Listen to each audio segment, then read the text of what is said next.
சிறுவாணி அணை 42.02 அடியை எட்டியுள்ள நிலையில் கேரள அதிகாரிகள் 100 கன அடி தண்ணீரை வெளியேற்றிய சம்பவம் அதிர்ச்சியை ஏற்படுத்தியுள்ளது. கேரளாவின் பாலக்காடு மாவட்டத்தில் சிறுவாணி அணை அமைந்துள்ளது.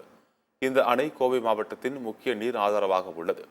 சிறுவாணி அணையின் முழு கொள்ளளவான 49.53 அடிக்கு பதிலாக அதிகபட்சமாக 45 அடி நீர்மட்டத்தையே கேரள நீர்ப்பாசனத்துறை அதிகாரிகள் பராமரித்து வருகின்றனர். கடந்த ஜூன் மாதம் 23ஆம் தேதி அணையின் நீர்மட்டம் 11.32 அடியாக இருந்த நிலையில் தற்போது 42.02 அடியாக உயர்ந்துள்ளது.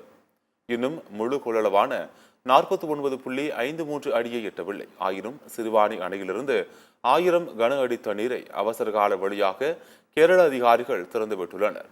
முன்னெச்சரிக்கை நடவடிக்கை என்று 1000 கன அடி தண்ணீரை வெளியேற்றியிருப்பதற்கு விவசாயிகள் கண்டனம் தெரிவித்துள்ளனர். தமிழகத்தை கேரள அரசு வஞ்சிப்பதாக குற்றம் சாட்டியுள்ள விவசாயிகள் இதற்கு தமிழக அரசு தீர்வு காண வேண்டும் என்று வலியுறுத்தியுள்ளனர்.